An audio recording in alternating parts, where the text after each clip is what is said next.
Hey, yo, it's me, Pops Van Marmalade, and you're watching the Comics-Related Madness Network. Uh-huh. So come get some. CromCon. CromCon. Hey, we want to shout out to our sponsors, Daytona Beach Comic Con. If you are a fan of comic books, if you're a fan of comic book conventions, and if you like meeting comic book creators and getting comics and comic-related stuff, then you need to make your plans to attend Daytona Beach Comic Con. This year's show is September 9th and 10th. Silverline will be there, so you should make your plans to be there too. We'll see you there. If you like comics and find yourself in the Orlando, Florida area, doesn't everyone come to Orlando at some point in time to see the House of Mouse? But when you're here, you need to make it a point to visit Coliseum of Comics, especially the one on East Colonial Drive. They carry Silverline Comics, even a limited edition Coliseum of Comics version of our comics. So, when you go, be sure to ask for Silverline Comics and tell them we sent you. OCD stands for Orlando Collector Deviants. OCD, Steve and Trish, they're a family of geeks who promote geek things, particularly those around the Orlando, Florida area. They're big supporters of Silverline, and we think you should be supporters of theirs too. Go give them some love. If you are an independent comic book maker and you need to get your independent comics made, you need to look no further than Kablam Digital Printing. They print our books, and they do a bang-up job. They're not only trusted by Silverline, but many, many independent comic book makers. Head on over to kablam.com and see for yourself just how easy it is to have your comic printed by them. And tell them Silverline sent you. Hi, this is Tim TK, host of That Silverline Show on Tuesday. Join us at 11 p.m. Eastern, 8 p.m. Pacific every Tuesday night as we discuss pop culture and the joys of making comics. Hi, I'm Barb Kilber, co-host of Silverline's Wednesday Wham. Join us each Wednesday nights as we discuss comics, literature, movies, and anything else that may catch our attention. I'm Roland Mann, and I host Silverline's Silver Sunday. Join me every Sunday at 8 p.m. Eastern as we make mine Silverline.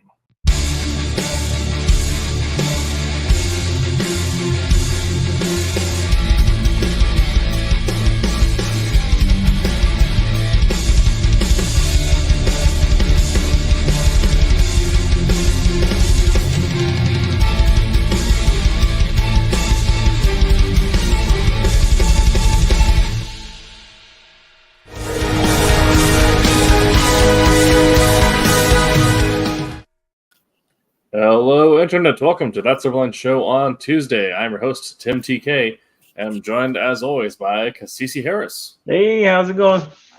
And David Rios. How you doing? And tonight we're going to be talking about all the things you need to consider when you make the decision to leap into comics. Jose is currently exhausted from spending several days in a row with family, so we're letting him go to sleep, which he never does, so he's probably catching up on several hours here. We'll be talking about the all things that you consider when getting into comics. So it's going to be professional considerations, personal considerations, things you may not think about, as well as probably some of the more on the nose or straightforward things. And we're all here in different parts of our comics journey. So there'll be some considerations that will probably, become more apparent as you've aged into the industry, and other things that may be fresh in the mind as you're just starting out. So we'll hopefully cover all of your bases. Don't think we have any housekeeping today, other than if you're listening on a podcast service, please leave us a review and share and comment with your friends. If you're watching live, please comment in the chat, and we'll get to your questions at the end of the show if they're not immediately present. Does anyone have any housekeeping themselves or anything they need to talk about? Oh, No okay. Housekeeping. Very good.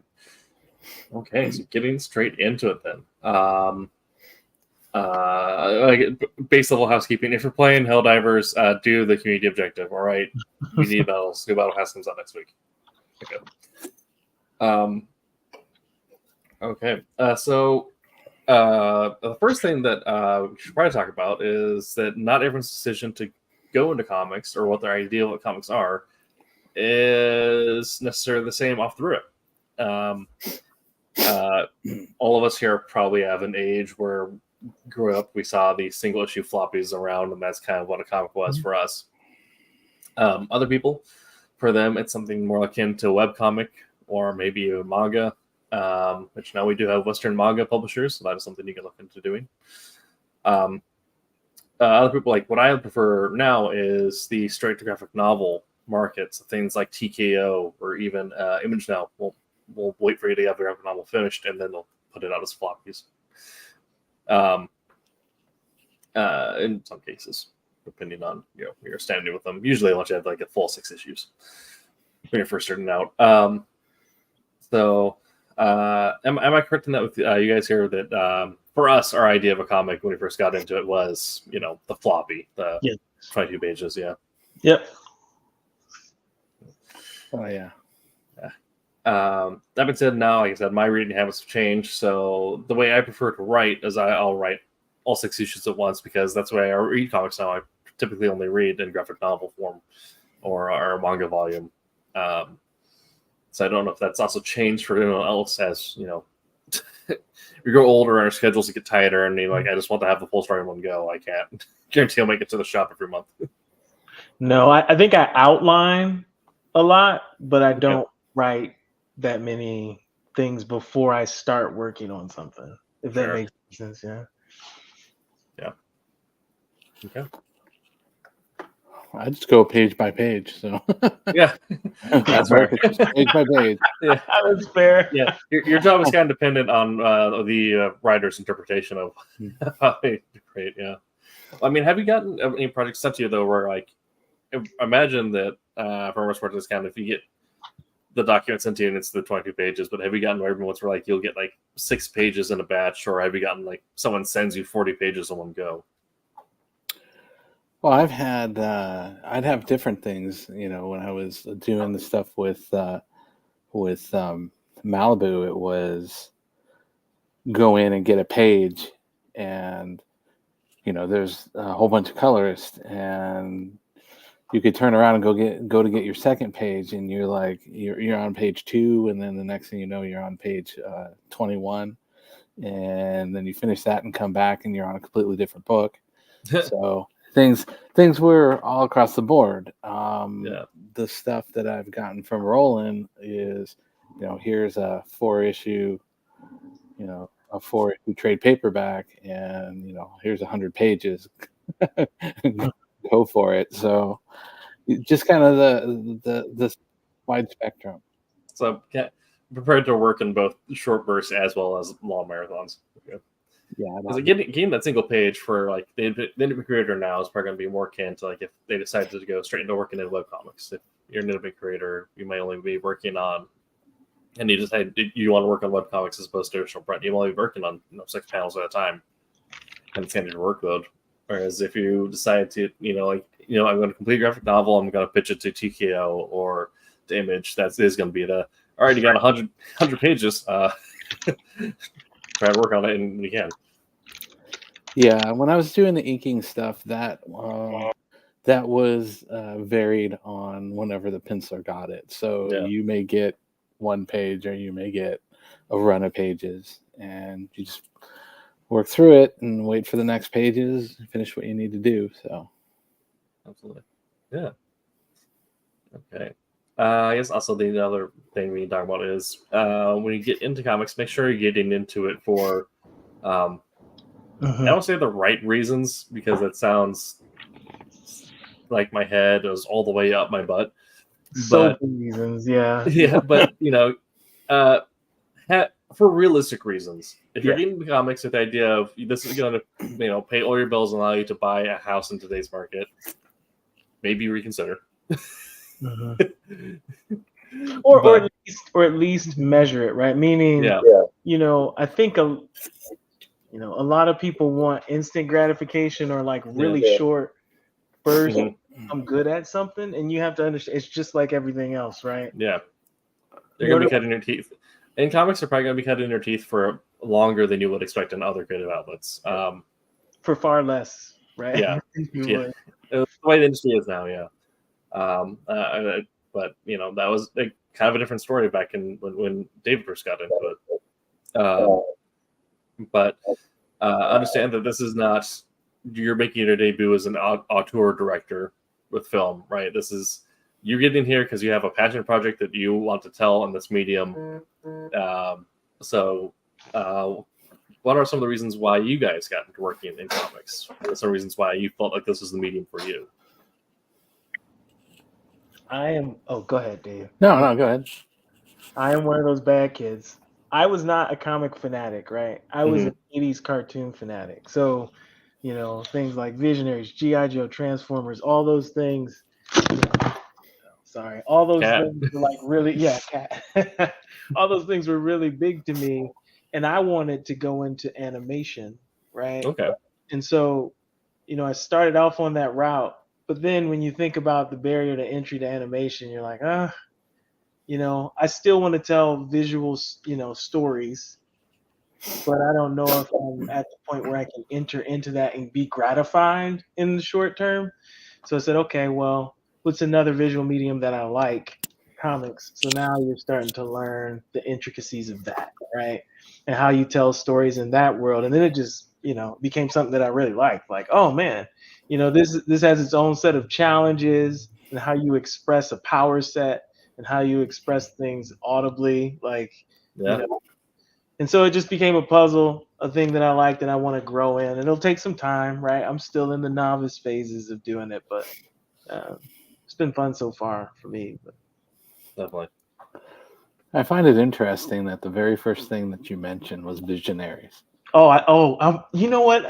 It's so silly. I don't even think that people know what Visionaries are. Those are one of those little low budget cartoons. And Knights of the Magical Realm. Oh, I love them. By what creeps, what crawls, by what does not, let all that grows recede and rot. Yes, David, I know what you're talking about. So many points put up in the book. Yeah. That's why I love poetry today, I would think, is because of Visionaries as a kid. Them. Sure. Anyway. Yeah, I know what you mean, but it's just kind of unique because automatically you see people and it's like Transformers, Thundercats, G.I. Joe, then you get some of the outliers like Mask, and some of those Warriors, Pirates of Darkwater, all of Lloyd's Kane Rise Up.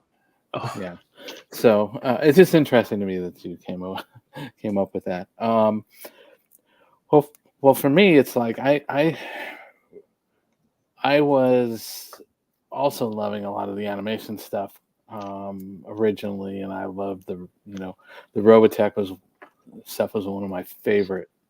Yeah. And Macross, Messepedia, all that stuff, and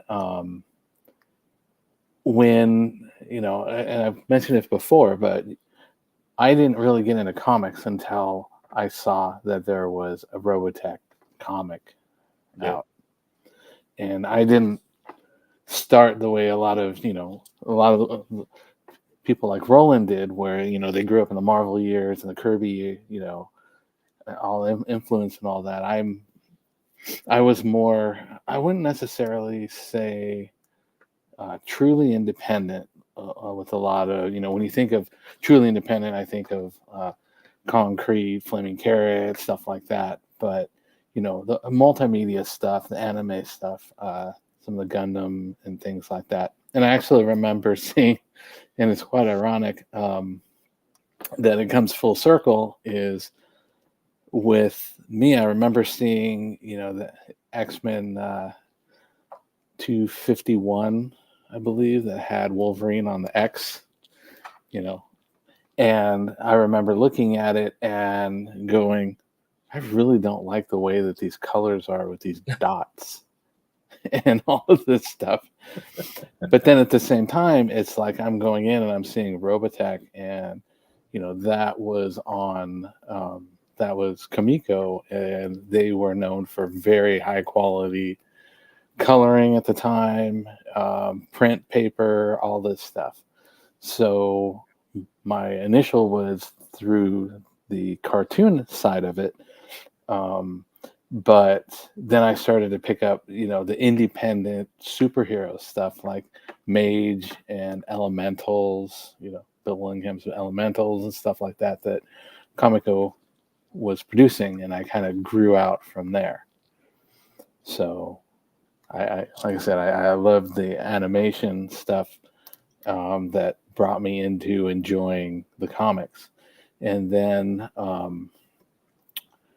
I started to go to college, and I was doing, ironically, mechanical engineering. There's a bus in the background somewhere. Yeah, that's my phone on my desk. But I was doing mechanical engineering, and it was interesting. And had I stuck with it, I would have done pretty well financially with that. That is a good industry. I have friends that were doing it with me. But one day I just got, I found that I really didn't care about the ionic bonds of materials and stuff like that. And I kind of said, well, what do you like to do? And I'm like, well, I like to draw the stuff. I like to create the images down on paper, the cut views. I like to do the lettering and all this stuff. And I'm like, I'm gonna, I like the art aspect of it. So I pretty much switched my major and almost doubled my amount of time in college. So I was starting over, and started, doing that, and doing at the time it wasn't even graphic design; it was commercial art. But that ended up bringing me into liking to do this stuff like inking, and I was liking comics at the time. I hooked up with a local guy. It was a friend, and he was doing penciling. I was doing inking of stuff in our comic store and all that. It just slowly started to grow, and from there, and then eventually I got into the coloring aspect of it, and it's pretty much where I ended up here over time. Nice, very cool. I talked about my story before, but I grew up with comics. Getting the dad's collection, and then eventually being able to start my own collection with X-Force. But that kind of idea, like X-Force being my first introduction with the comics, coming from Age of Apocalypse into Age of Strife, and kind of my perception of comics. And then on the DC side, I ended up picking up Green Lantern 4. And so my perception of comics is always, this is a medium where you want to tell like larger than life stories. And so I also end up, watching a lot of anime, watching a lot of cartoons, becoming a huge like Gundam kid,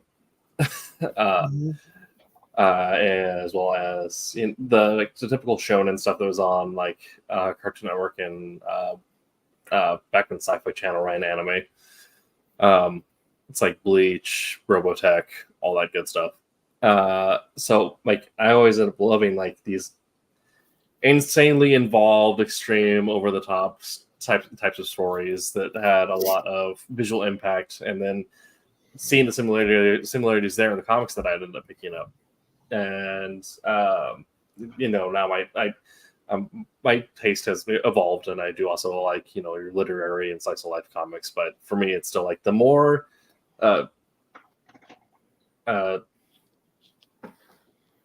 trying to think of a PG-13 way of saying this, but bat crap crazy type of story you can tell with a comic. That's what I want to do. Like I want to do something that is completely impossible in any other media, essentially. Mostly for budgetary reasons, because animation and film is expensive, but in comics, page rate is a little less. That being said, you still want to be thoughtful and not give your illustrators carpal tunnel. But when I am going through college, and similar to David, well, instead engineering, I started out going for the school for computer science. I was going to end up working like in a systems technology job somewhere, and then quickly realizing how much I liked technology but hated the required math involved. Discrete math can go die. But at that point, I was looking at other majors available, and ended up realizing like a bunch of my optional credits and everything like were very English focused, and a lot of my stuff I did in high school that was like AP stuff was also very English focused. So I had a lot of transfer credits for an English or creative writing degree, and then I just kind of stumbled my way through different career programs available or degree programs available to me until I found the one that Full Sail and saw that they had stuff specifically for writing comics, which no other creative writing or English program I had available. And the other ones that did have comic writing were really like a day class taken at like your local community college, not like an actual like accredited thing. And so that's kind of what I'm doing, and then kind of use that as an opportunity to confirm my love for the medium and what I wanted to do with it. Write some really weird stuff in school, and then kill it afterwards. And then start writing comics and getting them published myself. So it worked out. But yeah, it's just the idea of like I love the medium allows you to do as far as including as many weird and wacky elements as you want.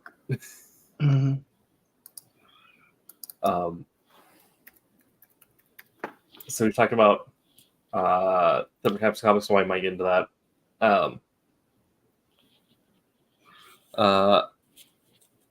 Let's talk a little bit about the landscape of the industry as it stands today. Yeah,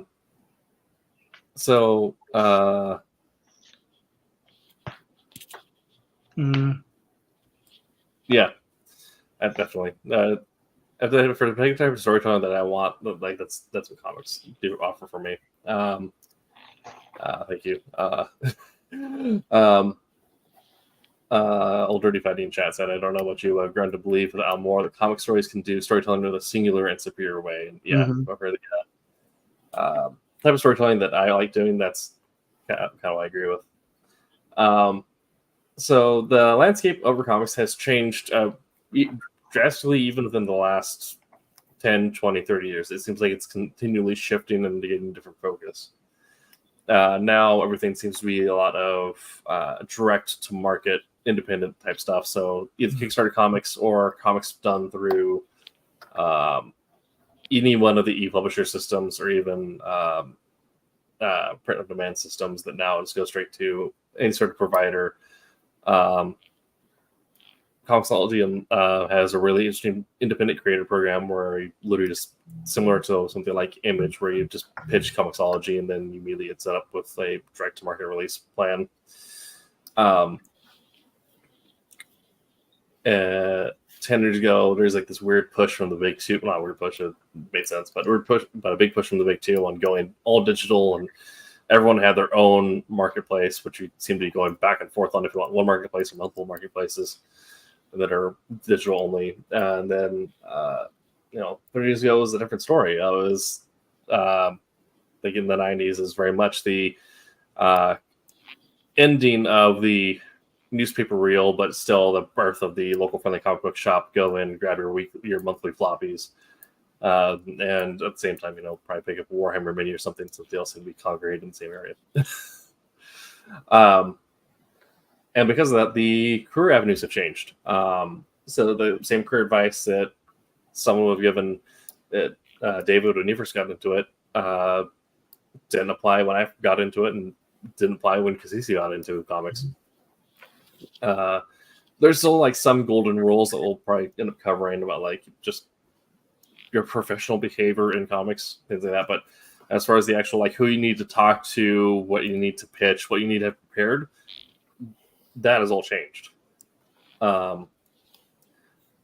So with the current market situation and the way things are saturated and how distribution models have shifted.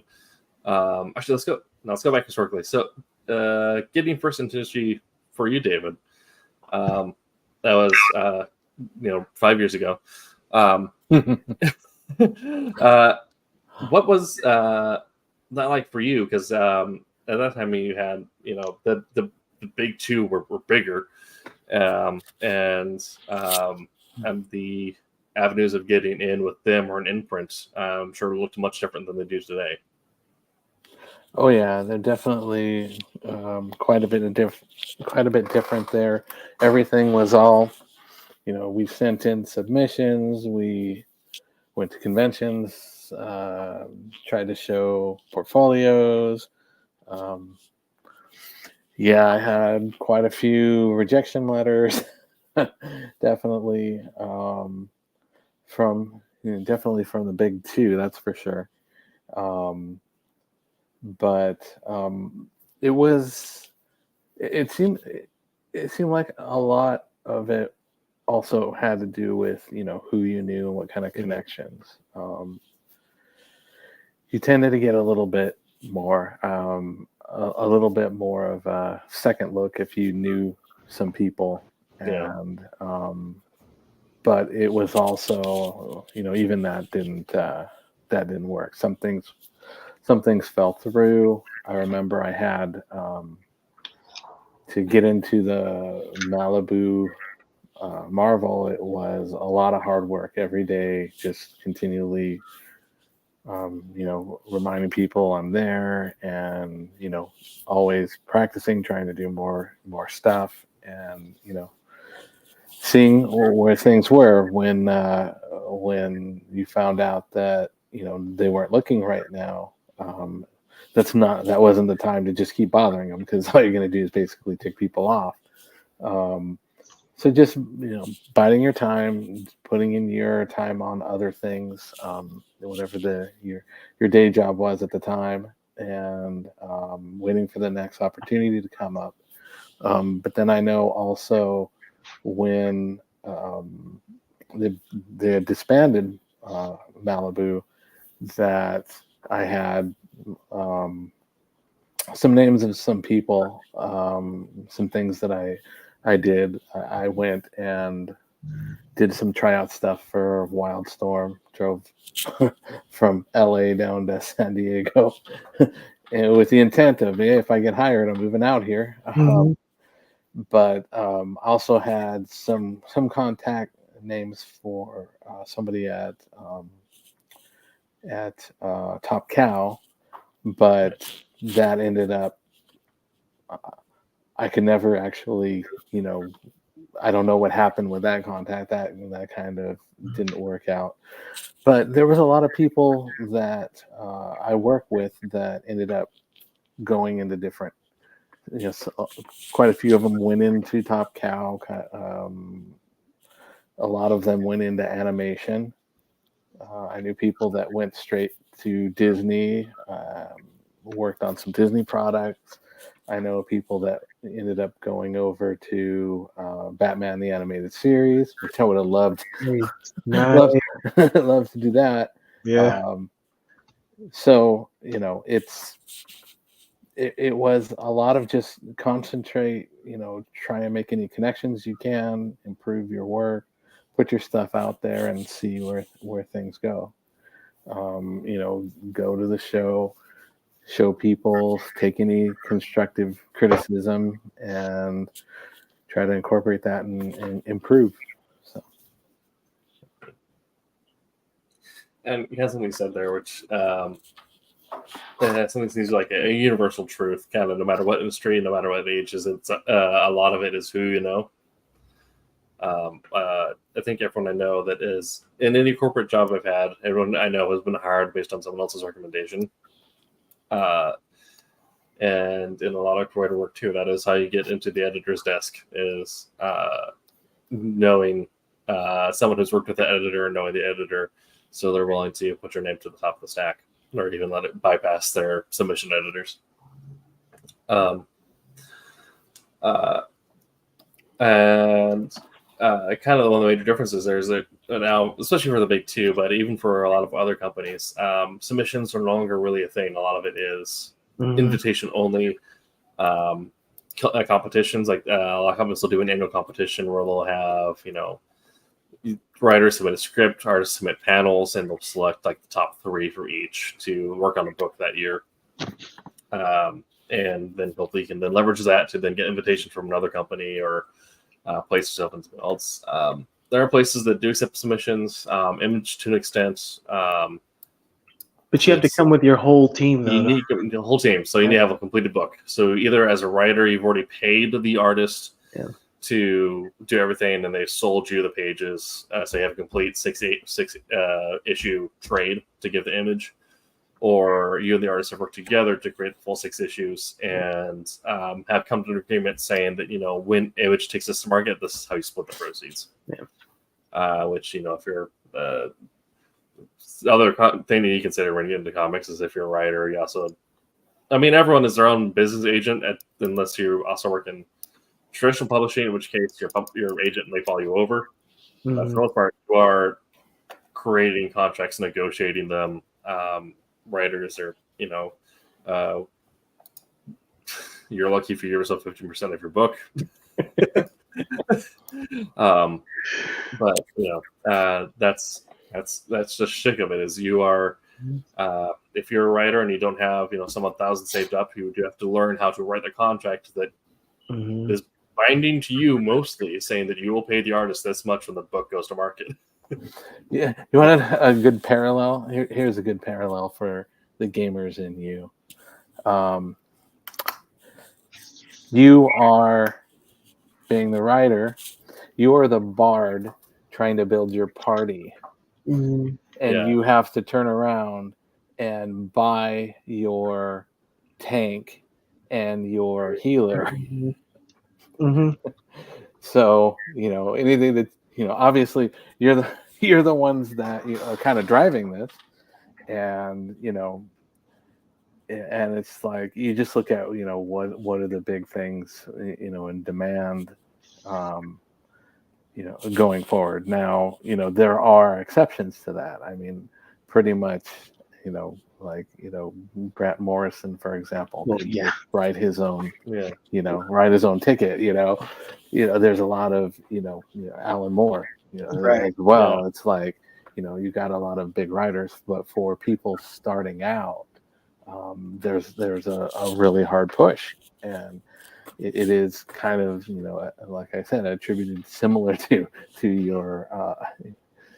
your gaming thing, where you're the bard trying to build the party, to bring the end result, bring the raid on, but it's a lot of work, and there's a lot of things you need to maybe sacrifice for it, and I'm a colorist. I'm not in demand like the pencilers are, or and the inkers, and I'm just another cog in the wheel.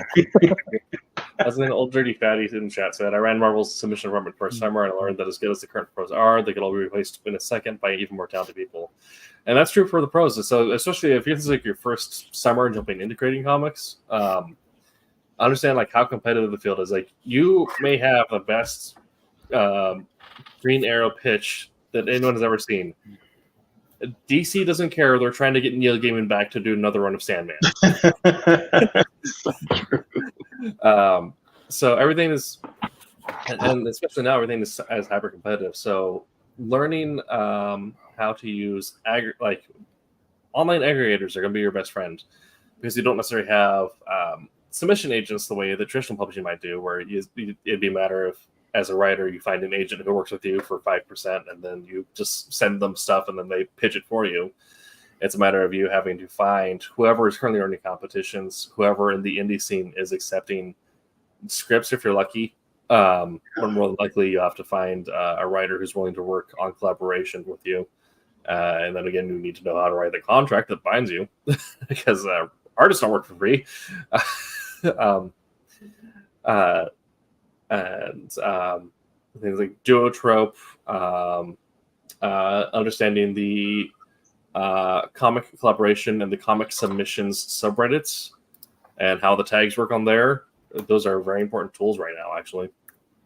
A lot of comics now that have come through on Comixology Unlimited, their partner program have come through teams made on the comic collaboration subreddit, which is interesting. So we're going to have to navigate those spaces to find who's accepting and where to find those work boards in the current era is going to be kind of your new skill set that you're doing, not necessarily going to cons as much. Sometimes editors will be in the area for a con to look at stuff, but for last time, you're going to find a panel where an artist is giving feedback, but they may not be a hiring artist. They may just be there to do a professional courtesy to people paying to go to the convention space. Mm-hmm. So, understanding that now we're in the age of make the book first to get paid for it later. It kind of sucks, but I mean, we're in this because we love the medium, not because we're trying to get paid. Mm-hmm. Mm-hmm. One of the things that, I always like to go and see some of the panels when I go to conventions. And one of the things that I see with Dave Olbrich when he does his is a lot of times he'll reference and he'll show, he'll talk about, the competition, and he'll show a slide that has, it's like, oh, you trying to get in to a medium, and then here's a line that goes all the way out and curves around and curves around and curves around and curves around, and it's like, okay, and here's your competition trying to fill that same job that you're doing. So that's one aspect. Like you said, it is very very difficult. There's a lot of people vying for, a lot of talented people out there trying for the limited spaces. The other thing is that I remember was back back in the 90s, all this stuff, you had a lot of the things, had the big studios. And the thing I remember about Image was the studios were filled with a lot of artists that were striving to, the Jim Lee studio had a lot of artists that were trying to draw like Jim Lee. The Liefeld had artists drawing like that. So you had a lot of that. And I see a lot of the people that were there at the time, and I see a lot of the branch now where they're doing stuff that's completely different. And, but back then it was like, these are the popular people, if you want to get into the popular thing, you got to look like, the popular people's work. But one of the things that I always remember hearing is if, why would I want to hire somebody who draws like Jim Lee when I could hire Jim Lee to draw like Jim Lee, or whoever it is. So a big thing is kind of work on developing your style and what you can put, and you get a lot of things. Like one that's really hot right now is Peach Momoko, and she's got a pretty unique style. I mean, it is that traditional Japanese type look, but that's one thing that she's got is she's kind of bringing a fresh face on things. So look at what you can do to make your own unique style and make somebody go, hey, I want that. I haven't seen that before. So, and also, I think another thing, and I'm hoping that this becomes a bigger thing now, and I kind of touched on it earlier, is that I don't think that people let themselves become good at it. I mean, if you were trying to get into some sort of combative sport, right? Day one, I think a lot of people go into it thinking that their idea is so great, right, that they're just gonna have this really sharp trajectory into something good. Whether that's people buy your idea or everybody's gonna buy your comic type deal. And they don't respect the growing in the craft and know that takes time. So when you enter, I mean, you may be talented, you may have great ideas and just not even understand how to express them. And even if you did you consider how many words you can have on a panel? All the crafty stuff that goes into it. Yeah. I think, if you go into it humble, just realizing, man, there's a lot to learn. And I am just getting in there, learning how to jab right now. And then eventually I'll gain stamina and I'll be good enough to be in the ring. so that I can compete, even compete when it comes to competitions or submitting stuff, right? I think, people just need to be kind of sober-minded and humble and enjoy the process of getting better, realizing that you may go 12 years, before you're ever even able to compete, like with people for something. So, yeah. I mean, that's the steal your analogy. I find this similar issue with writers in particular, where for their first pitch, they hide on to what they think is their magnum opus. They don't want that to be the first pitch. They want to save that for later on. So, and, I've already made it, and it's for sure going to go to a big publisher. And no, because if you're selling something that is subpar compared to what you can do, then the editor is going to see that as being a subpar submission. Somewhere like if you're fighting, you're not going to go to your first fight night holding back. Right. Saving that one. Exactly. Yeah. Your time writing that fantastic story that you have in you, that's your training and your sparring. Like that's where you may not be exhausting yourself, right? Like pacing or writing sessions. Your first pitch is going to be your first fight night. You're going out there hoping to win and not get your teeth kicked in. So, but you're probably going to get your teeth kicked. Yeah, absolutely. So like you need to put your best foot forward and like present your very best work, because otherwise, it's not just your teeth going in there. You're getting caved. Someone's going to break your orbital socket and you're going to retire because you got so beat down. Yep. Yeah. And always remember that even the best people out there have redone their work, because you go and think of with an artist, you think of, oh well, that's such a classic cover or whatever, your Neil Adams or your Stranko or whatever, and then you come to realize that, oh well, here's the alternate cover that wasn't used, and you're like, wow, that was the first iteration. So a lot of people tend to want to just go through and, well, I want to do it, I'll do it my way. You got your opinion, but a lot of times the finished result ends up being a collaboration, and being willing to, even if you have to, scrap and restart.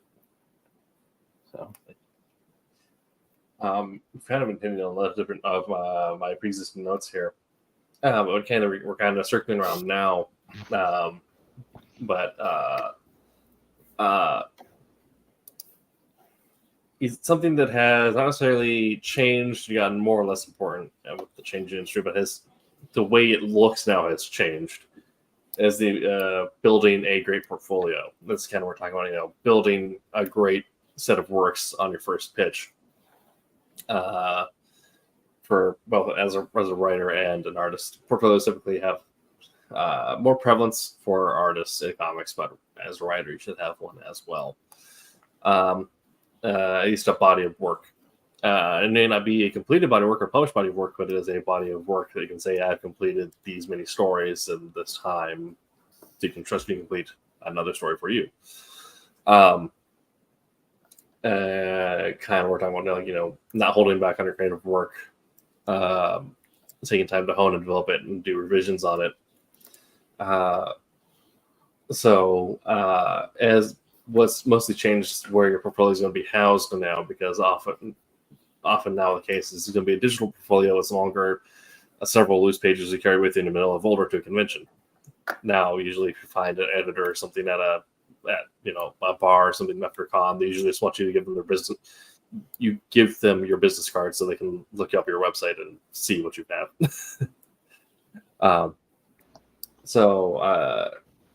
I'm sure our portfolios are all different places now, given where we are in the industry. So I kind of want to get an idea from you guys on what you have done to either showcase your portfolio, or what you're working on doing now to increase your portfolio, build it. I think Cece and I have both said we're not really good at promoting ourselves. Not at all. But this is the year I'm going to learn, though. I will say, I went into this knowing that I would have to do a whole bunch of bad pages, right? before I ever got to a good page. And so my plan was to get like several first issues out, right? And then when you get those several first issues, now you start to build and shape that portfolio in such a creative way that you ask people, okay, here are the 5, here are the 12 stories, help me pick the 3 that I'm going to start crafting a future in. So that's kind of where I am right now. I bought my name as a domain that I have not even worked on in a long time, right? But the plan is to use that and then to pitch this stuff to folks who read it just casually to understand what catches people's attention and what should I kind of focus on, at least for phase 2 of it. So there you go. And I'll learn all the other stuff, like how to use Instagram and all the stuff I don't want. Instagram as a writer is tricky. I find that having another creative outlet that you can then partner in with Instagram does well. It's like mine is mostly for my painting, because that gets the most traction, because miniature painting is such a weird niche skill that ends up getting its own audience that then people will cross-pollinate and like, oh, this person also has comics out there, or this person has also a short story that you can go read. And I will always pair my stuff with visuals from an artist, though. That's kind of the angle that I won't just, I'll have another thing that will be works of art that are not comics that are written. Yeah. But for the most part, I'm just concentrating on the comics, and those will always be paired with artwork. Yeah. If that makes any sense. Yeah. Yeah, I would always bring my small little, portfolio with me just to get my backpack and bring it out, let people look at it as I went and talked to them. Oddly enough, last year when I went to San Diego, I brought my iPad because I had something digitalized on there. So nice. I showed some stuff on that. But yeah, I definitely am not a good example of posting things. I've talked with you about this, Tim, before. I've had a domain name for 10 years. Oh, that's so good. And it's still sitting on the default page. So yeah. I know that page so well. It's so yeah. I've had I find that writer sites are in a weird place, because I have a crappy Wix site that I haven't updated in a while. Just kind of throw a link in it whenever I do a publication, but I don't really do anything to update it. But I think my current system, which is everything either links out from my Instagram or my Twitch. So if you find me through Twitch or TikTok, then you just have a link right there to go buy my comics on my storefront. But I haven't included my short stories in there yet because they're scattered all over the place. So I think what I'll be doing is actually looking at taking a note from the Internet Accountant's playbook and building a link tree. Just like which if you're not familiar with, essentially it's a third-party site that just serves to host a collection of links in a mobile-friendly format. So if someone from Instagram or Twitch or whatever clicks on that, it's just a wall of links that they'll click on. And then from there, I just have short stories listed or link out to my storefront or thing like that. So it kind of negates the need for a writer site. I don't know how that'll play. I think it's something that'll be interesting experimenting with. But and you can, depending on where your stuff is hosted, I have some short stories that are hosted for free, which is my portfolio. So that way then I can just essentially link up from there to my portfolio samples in that same place that also links up to my storefront. So that way you can kind of get the full breadth of my work and the fact that I'm currently working and paid writer. paid, what's that? Yeah, right. It's not enough to pay the bills, but we get still taco for lunch. There you go. Yeah. subscribe to my Twitch. I have cat bills that need to be paid at the vet, so donate to my Twitch. And just watching right now, go twitch.tv/TimTKWriter. And just remember, we are willing to take sponsorship from Del Taco. Yeah, if you're a CMO working at Del Taco, let me know. I was on LinkedIn. Okay.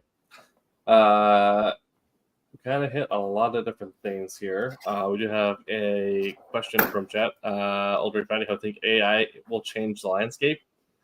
I think right now the public perception is not a place where it'll be really welcomed in. I see it as a productivity tool, but not as an creation tool. I mean, I'm open about the fact that I still write out the show notes for the show, but I use a chat bot to organize it in a way that is a little less ADHD frenzied. Actually give some structure to it. But AI creativity is, for writing in particular, is not a place where I would even use it in my day job as a marketer. I might use it for one-off emails if it's just like a quick thing, but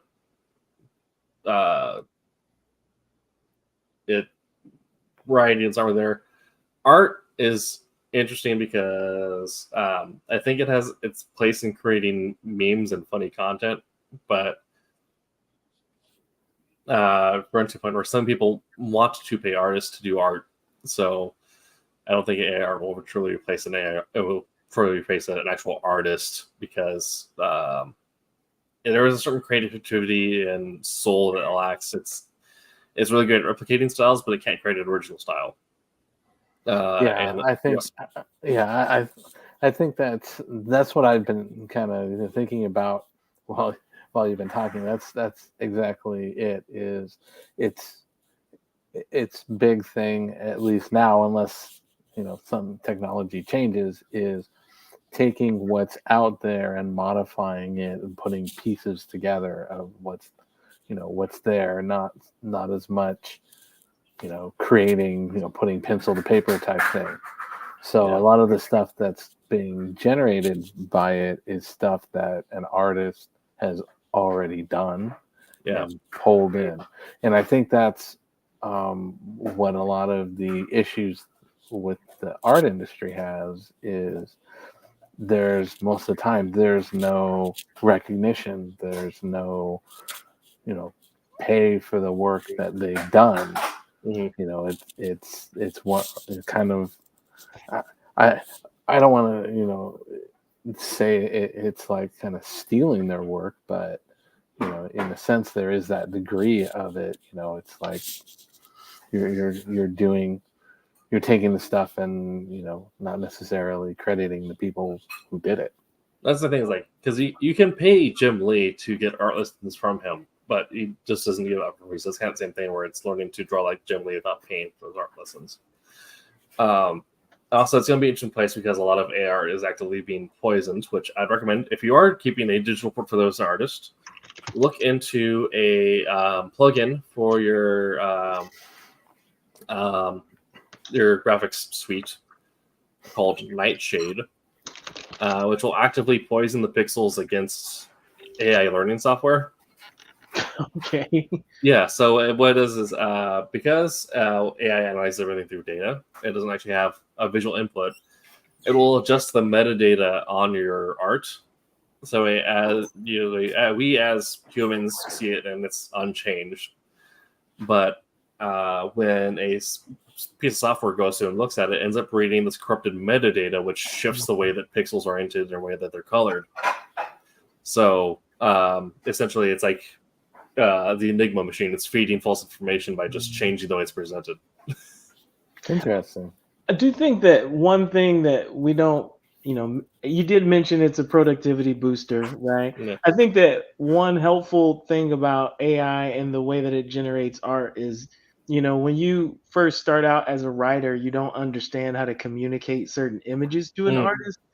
And so when you can go through and experiment with prompts, right, and get closer to a state to say, this is kind of what I'm looking for. Now, now make the tweaks, right? Make it live.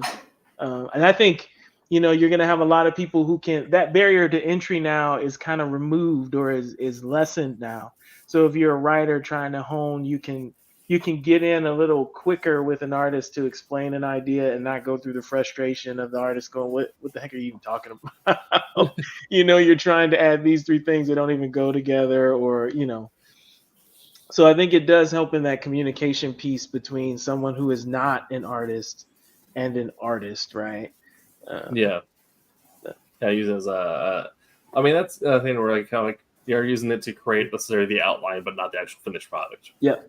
And you don't lose momentum, right? In that way that you could still maintain momentum in a project, because you can go, okay, I don't want to lose this idea in my mind of what this thing looks like. Chat, whatever, generator AI, you type out this thing, and then it gives you something that's horrible, but roughly what you want. And so you can store that image right there. It's AI generated. I'm going to get a real image of it, but I can actually store that in the document to go, this is what I was thinking at this point, right? And so when I communicate it then to an artist, they have something to base it off of, Just don't ask the artist to recreate what the AI did. Yeah. No. Because, the AI probably generated something that was like horrible anyway, right? Like it probably didn't do it justice anyway. Yeah. I remember that the Sunday show, they had Tommy and Roland, them were kind of looking at some of the AI stuff, and there was some really interesting results. Yeah. People with 3 legs. Yeah. That would be a funny competition to give both a real quick prompt, and see what AI comes out with and what the human comes out with. Right. Like a really silly prompt or something. It's like we use it on our like the art collective that we're in. We use AI to make like the most cursed meme images we can to send at each other. So during Hanukkah last year, we my contribution to our community was making a brisket dreidel with a dreidel made out of meat. Oh my gosh. Okay, that's interesting. Yeah. It looked as terrifying as it sounds. Yeah. Looked like something out of Hellraiser, yeah. Wow. Okay. So we kind of mentioned this earlier, talking about rejection letters, and as a new creative, your teeth, as a veteran creative, your teeth are getting punched in constantly. Your teeth are getting punched in until the day you die. But overcoming rejections and other challenges like that is it sounds delicious, like you old dirty fatty. Your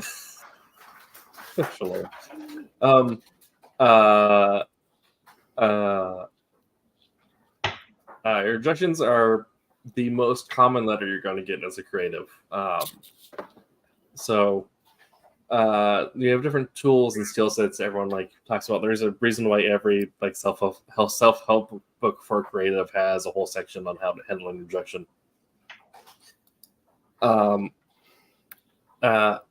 What are some of the skills and tool sets that you guys have found helps in handling rejection and similar professional challenges?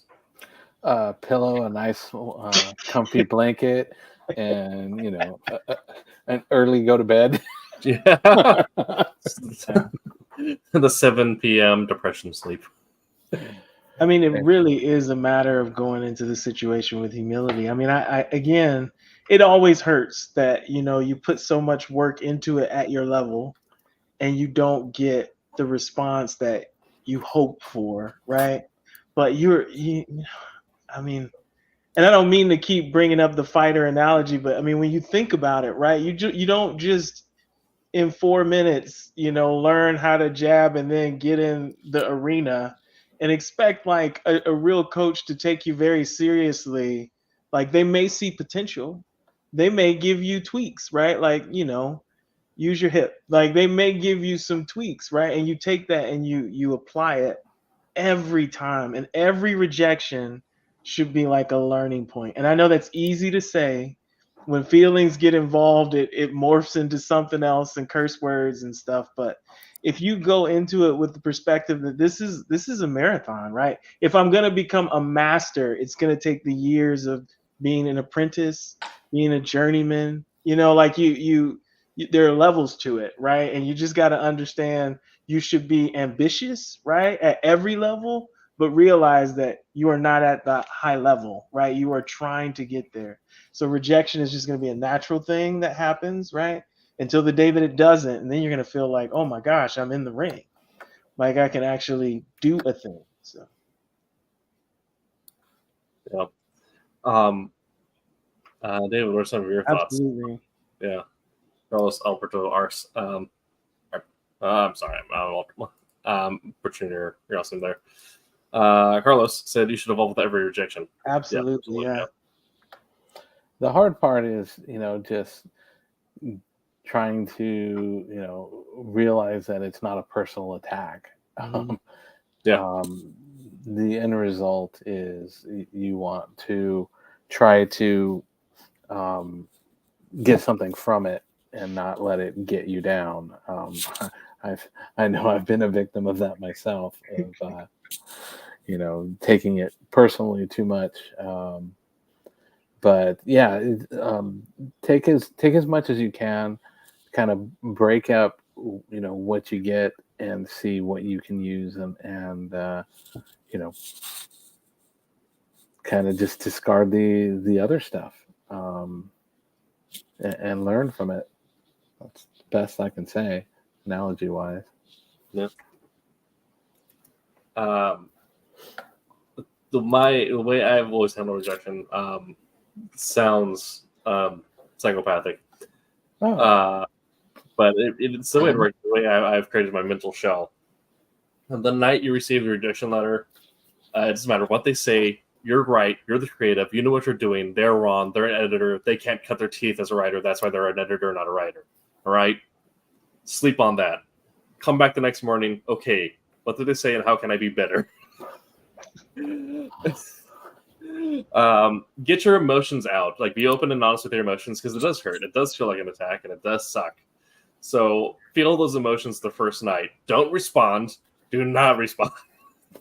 Just kind of look at the headline of the email, look at the first two sentences, immediately get out all of your rage or whatever it is you're feeling. Do the 6 p.m. depression sleep, whatever you need to do. But then come back to the next day after you've had time to sit on it, understand that it is not a personal attack, that editors have their place, and the reason why they're giving you rejections because it's not because they don't want to work with you. They probably do, but they have to meet a standard for the publication. So they want to make sure that the product they're getting is up to that standard. So they're going to give you notes. A good editor will give you notes. Sometimes, just get a form rejection, and that just means that, it's probably a mismatch between your voice and the publication, and you should be applying to different markets anyway. But if it is the correct match and you should be in that publication, they're going to give you notes saying like, hey, we want this, this, and this next time. And take it as they're giving you a helping hand. They want you to make the next, top selling book on there. Because if you write something that's great and you get paid through them, that means that they're getting paid. Mm-hmm.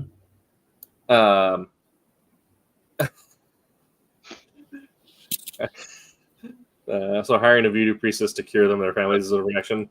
A little bit. Just a little bit. Yeah. I would say, have I, definitely done the writer thing, or I have just here to do curse. I mean, it just yeah, we got to admit.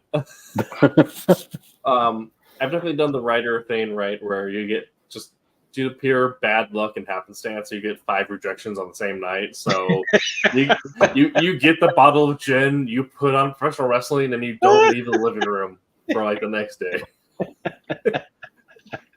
That sucks so bad. That's funny. Yeah, like you have gin and sleep for dinner. But understand that if it is a correct match, like if it's a form rejection as a writer, as an illustrator, that just means that it's the wrong market. You're not meant to be there anyway because your voice is different. It doesn't match their audience, and their audience is not going to like what you have to offer anyway.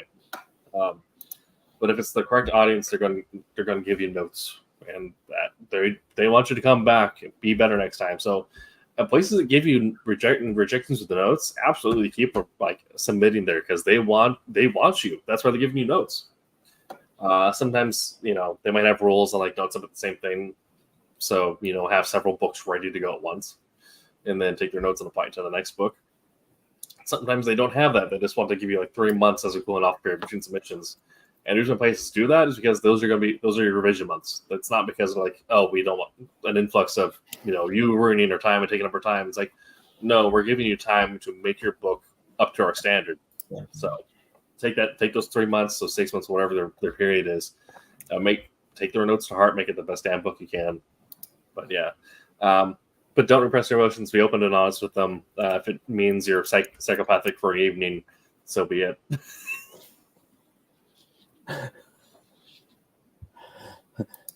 A contained psychopath, though, right? Don't go out on the street.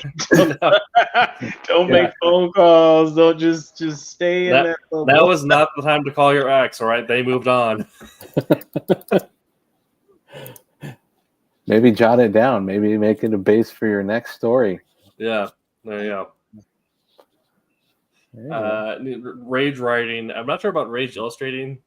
Rage writing, stuff like that. I don't know if David has ever had a moment of rage coloring. I don't know. No!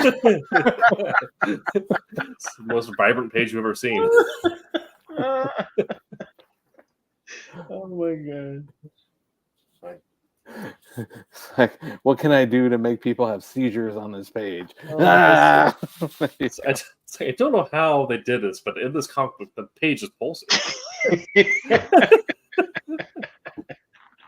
That's funny. Oh, okay. And now a little bit of make them a character. I've definitely done that.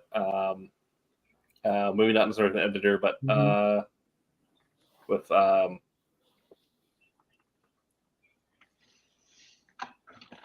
I have done it with an editor. Yeah, I've done that with a few people I had some terrible objections with the work. Yeah. All right, you're dying horribly now. I'm not even changing the name. It's your name. You can find it.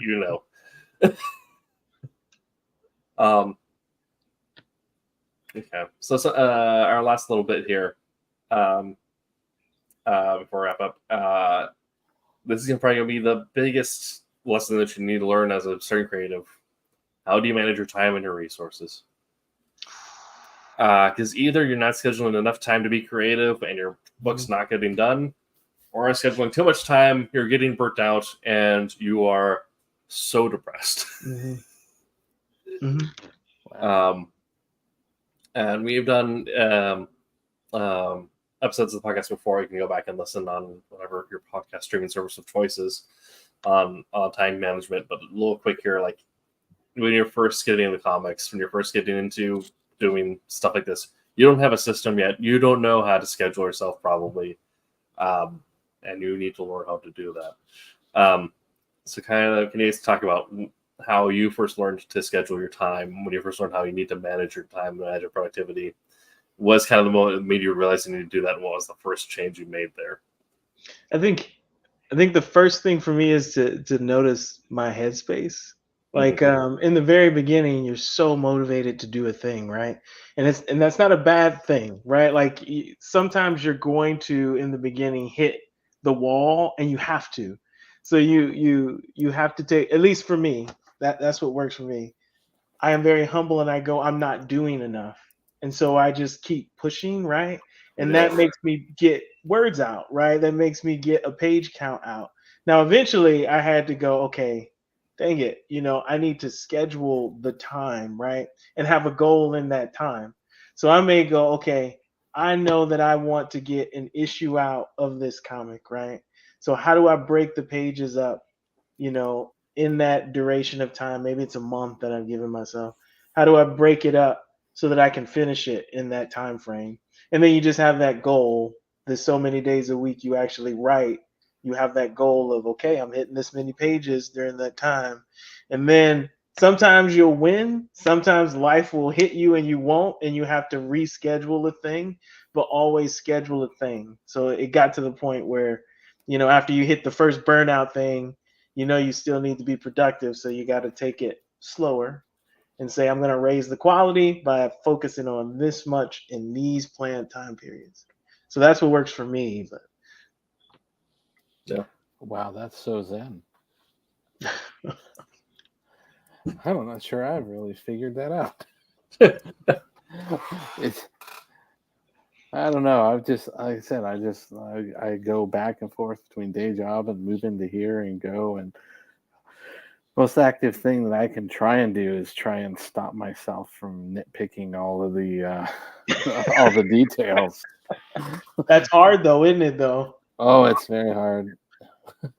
Very, very hard. Because you're like, well, if you zoom in, at 300%, that penny that's on the ground is probably the best rendered penny you've ever seen. But then when you zoom out to life size, it's like, what penny? Yeah, exactly. Writers struggle with that too, though, right? You write a panel and you're like, man, like, dang it, maybe I should describe it this way. And you get stuck in like the same page for so long trying to rewrite that one page. So I can relate to it.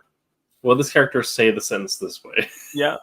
Or maybe he should, dang it, he should say it this way. But that way makes it more than 35 words in the panel. So dang it, now I got to rewrite the whole thing. It's so funny. Yeah.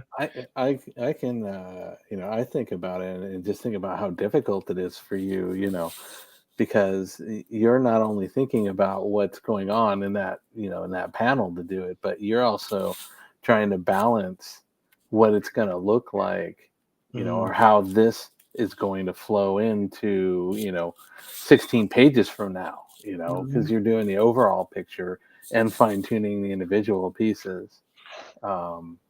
That's something that is pretty tough. Yeah, so gotta hand it to you guys.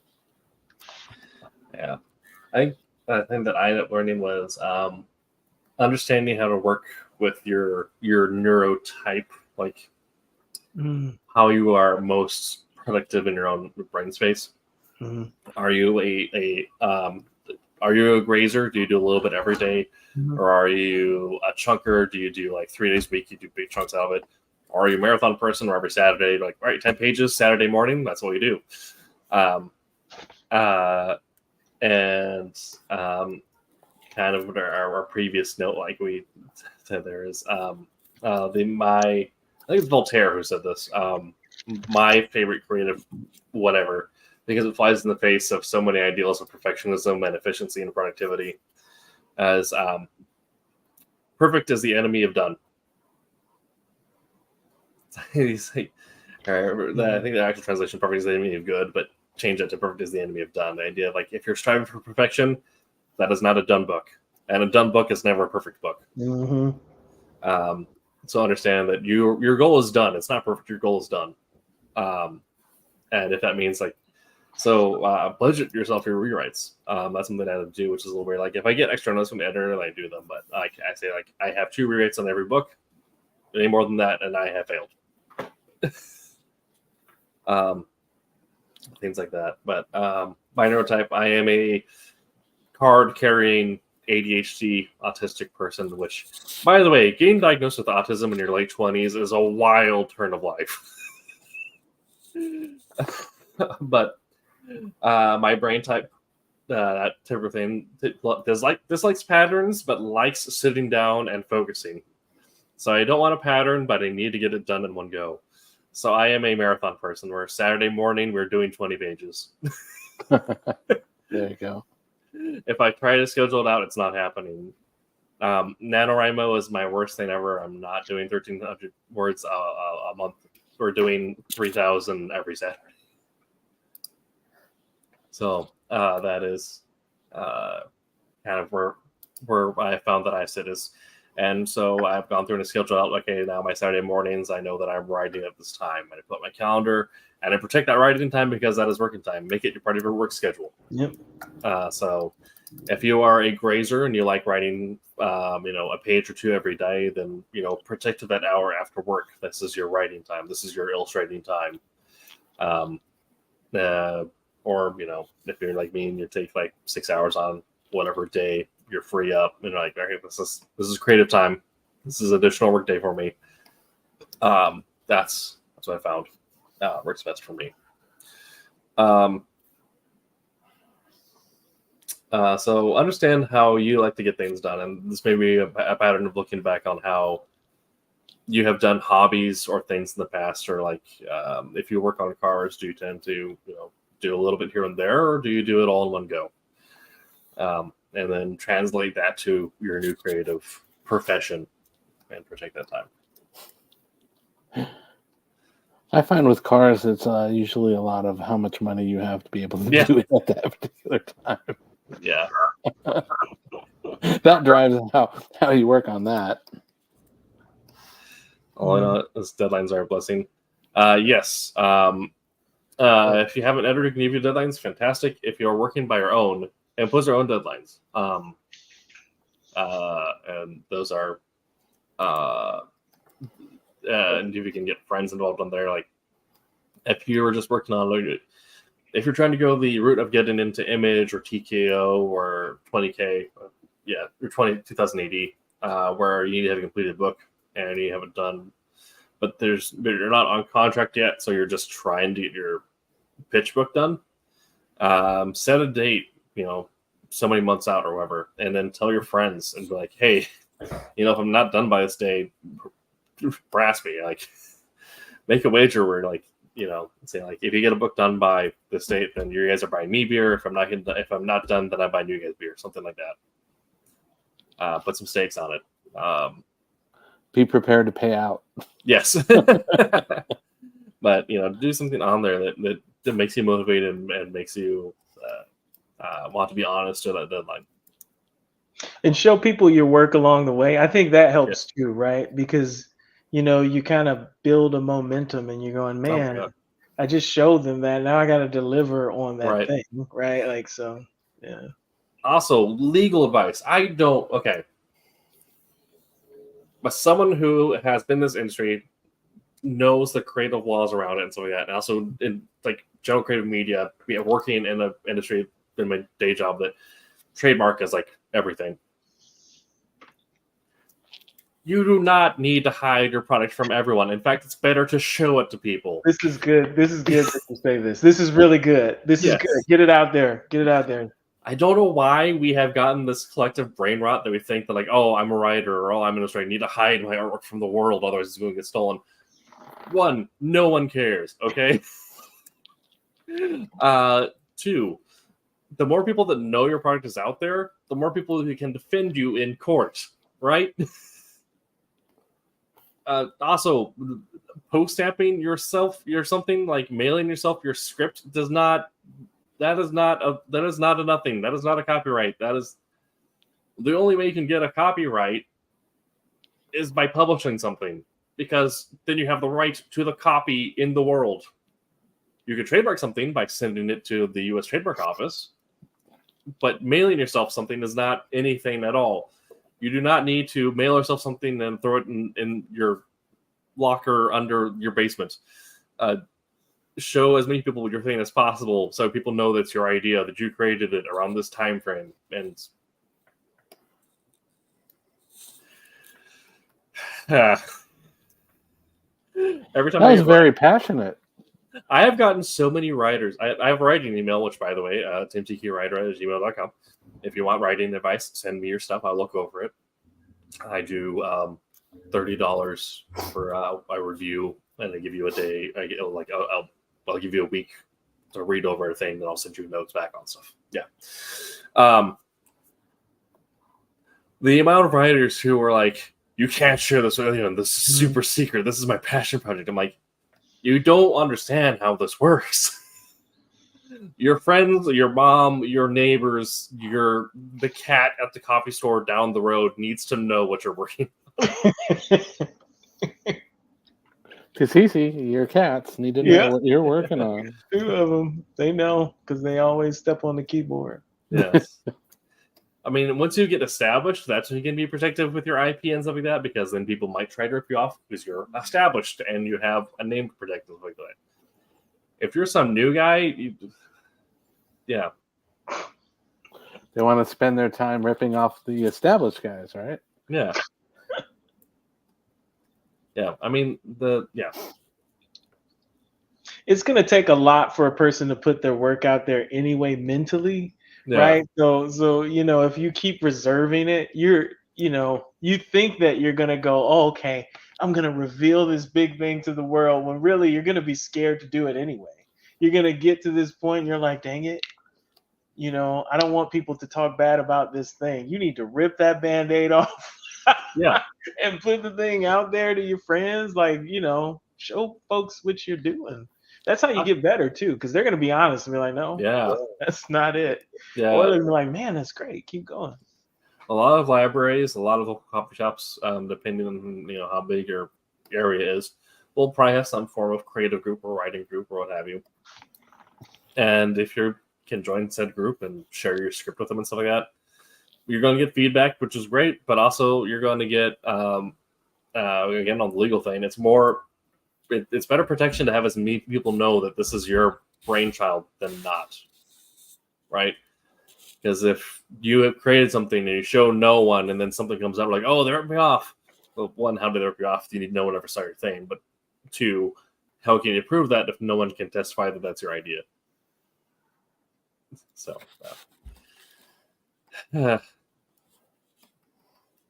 that's like, it has been something that has been like every time I get an email from a potential writer that's working on something, and they include something to that effect. That's something that drives me up every wall in my house. I have a lot of pent-up frustration about that particular subject. That would be great. Get your cat to, Yeah. Slowly. It's I gotta get Salem from Sabrina the Teenage Witch. All right. Get Talking Cat. Okay. Well, that's our show on Tuesday. We've been going on for almost 90 minutes now, so that is our time. My rant there at the end about the legalities of passion. Yeah. Your passion. Yeah. I trademark and copyright stuff, especially because people I work with don't get it. I'm like, you work in a branding office. How do you not get this? Is there any other notes that you guys wanted to talk about or give before we wrap up for the night? No, it's a marathon. Just if you choose to do it, go into it wanting to master the craft and get good at it, right? Not necessarily just jumping in hoping for a quick win. Maybe you'll get that, but probability is you won't get it. So just work to be good at it. Go in, enjoy the process of getting better, telling good stories. Absolutely. Okay. Yeah, that has been Silver Show on Tuesday. Thank you for listening live. If you've been live, thank you for chatting. Those who've been chatting. If you listen to us after the fact on your podcast service of choice, please go ahead, give us a review, give us a share or comment, whatever you want to do. Everything helps. We'll be back next week, 8 p.m. Pacific, for a game night. This is going to be us playing Jackbox games. So you get to see us draw live and do a bunch of funny stuff. And try to draw live. I've been practicing. My lines are 75% straighter than they were. That's a win. Yeah. Why do I feel scared now? Good. But we'll be having a bunch of laughs for that 90 minutes. Make sure to check out Wednesday Wham and Silver Sunday, 8 p.m. Eastern Time on those respective days. Thank you all who have been live with Silver Time. I will see you next Tuesday. That is it. We have no end of show housekeeping, so we'll see you all next week. But until that time, wait, make mine Silverline. Make mine Silverline. Hi, my name is Paul Kupperberg. Make mine Silverline.